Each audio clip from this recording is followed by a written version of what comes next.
Hello my friends, let's start this video from the front lines review. I haven't been updating you about the military map for a very long time, I think couple of the days. Well, we have some of the changes.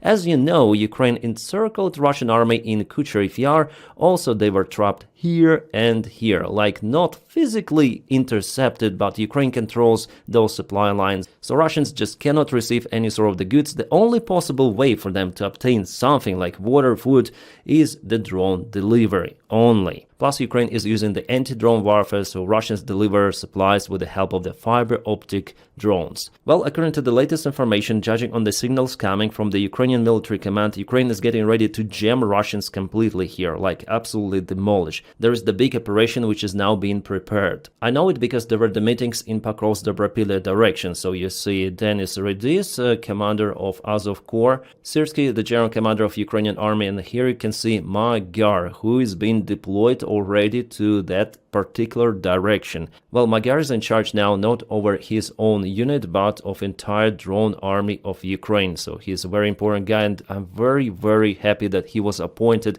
on this position. I think with him, Ukraine becomes more and more competent. And by the way, today Magyar birds hit one of the Russian helicopters. Initially, it was the report about Mi-28, but now I have the information that it appears to be Mi-8 transport helicopter with some of the infantry inside. So it was hit by FPV drone, and here you can see how it flies. Sorry guys, I cannot play this video here because even my last one was restricted, but maybe the still images is pretty much okay. Nevertheless, I shared this Magyar video on my Telegram channel, which is available with a link in the video description just below. Follow me on Telegram. Yes, there I post more than on YouTube. We have conversation group there. Well, you see, yeah, helicopter is kind of robust. It was flying for a long time. And yeah, I see here already that it's Mi-8 helicopter. Oh my god, it is on fire. It has kind of the big fuel tanks on each side of the fuselage and it seems like they got fire. But the afterwater and the main one were okay, so because of this helicopter landed. Or crash landed, you may say. Well, because of this thick smoke coming from the fire, I don't really see the state of this machine, but it appears to be it wasn't really a disastrous landing, and Russians already mentioned that the crew was evacuated.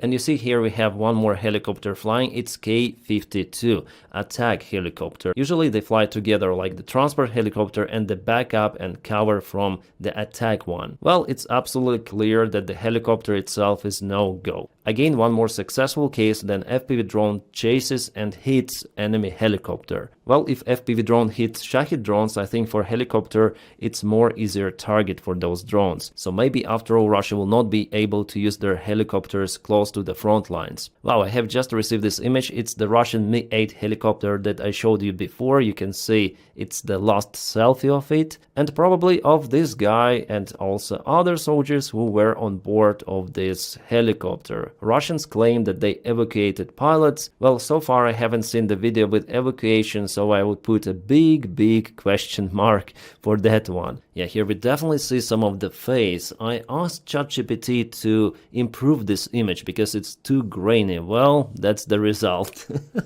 I don't know who, Lukashenko? Just a little, but ChatGPT sometimes is crazy. And one more image of this helicopter we have. It seems like Ukraine sent more drones. They're chasing the crew, probably. Or finishing off this helicopter. It is absolutely no-go. However, the landing was more or less smooth because the helicopter itself is in one piece. Guys, I am waiting for the full video, which might come at any moment, and immediately I'll share everything of that on my Telegram. Wow, very fast. There is the video already published and I'm gonna share it on my Telegram. Alright guys, now let's continue to the news from the Pokrovsk direction. As you can see here, Russians recently took some of the ground. Plus their sabotage groups are going into the town itself. There were numerous of the clashes report. Ukraine sent some of the vehicle, but it was hit by Russia. So the situation for the Pokrovsk town itself, especially in this flank, southwestern flank, is not really that good. However, still Russians are not able to get into the town with their major infantry forces, just sabotage groups. Situation in Pokrovsk for this hour is still better than in Kupiansk for Ukraine. However, yes, there was the movement of the Russian army. We have this update also from the deep state military map source. Well, I just hope that it's gonna be the same as in Rodinske, for example, where Russia moved initially, but later on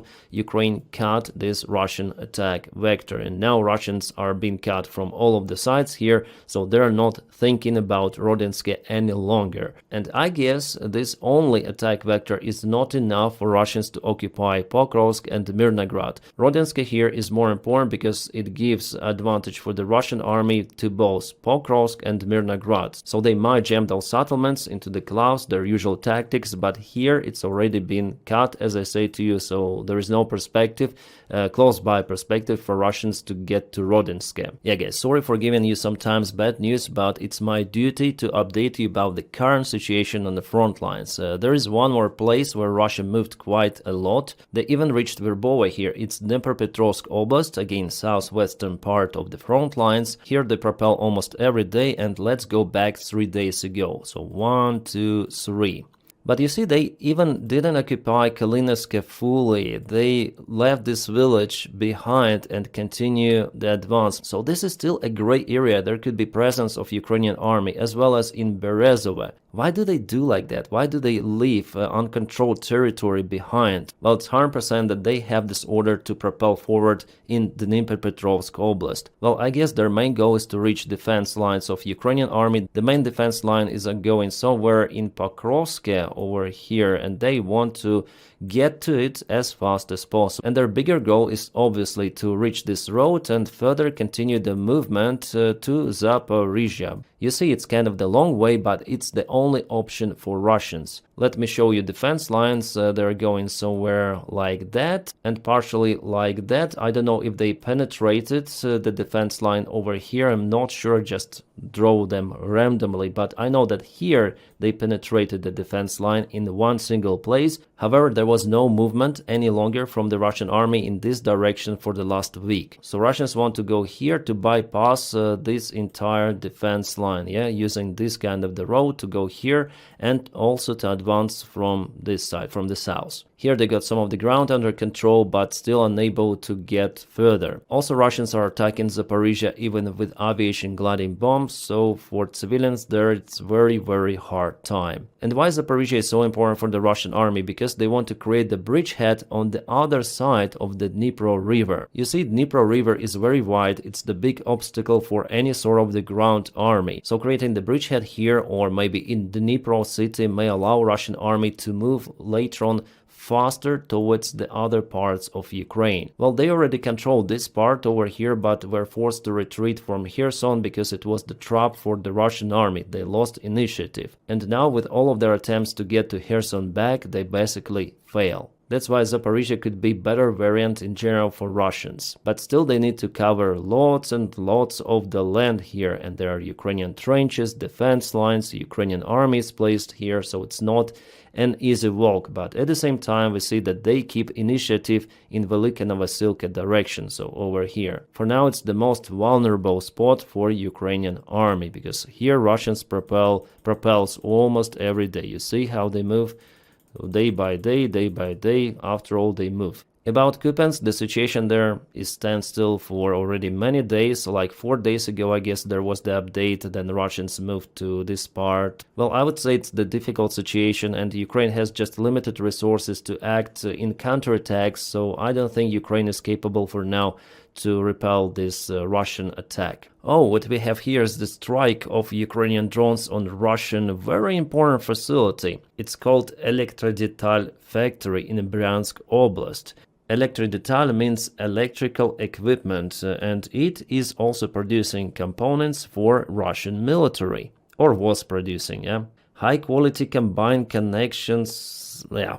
I'm not professional in the sphere, so yeah, just important Russian facility connected to not electronics but to electrical systems, yeah, electricity. Kaboom and no electricity. Simple explanation. Well, judging on what Zelensky said yesterday, Ukraine is getting ready to respond on the Russian strikes, and yesterday there was the big Russian strike. So yeah, it's gonna be interesting for Russians in the coming days, maybe even today. And the Ukrainian military command confirmed that it was Neptune missile that hit a particular electrical facility. They said it was R-360 missile, so not the particular one you may see on your screens. This is the Bear missile, more developed and able to fly for the longer range, but Ukraine will use those as well. And I hope Tomahawk missiles as well from United States. We'll see if that deal works or no. Trump is a deal maker after all. He likes those kind of the deals. Come on, Donny, come on, you can do it. Give Ukraine weapons. Alright guys, we have some awesome news coming from Moldova. Just yesterday there were parliament elections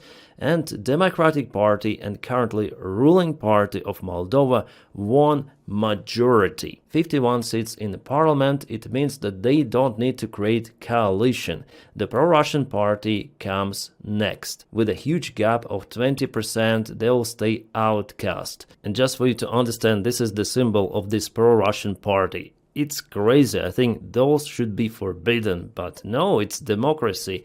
Go and vote for wherever you like to vote. Luckily, majority of people, especially younger generation, they do not support this bullshit. But Russia poured so much money into the campaign to be elected out there in Moldova. No, it doesn't work. Times have changed. People understand what is happening. My friends, if you want to support my channel, please follow me on Patreon. The link for my Patreon page is in the video description right below. You may check it out as well. Or support me on membership of this YouTube channel. I'm gonna upload probably one more video today. Those were the all news which I have for this morning, main news.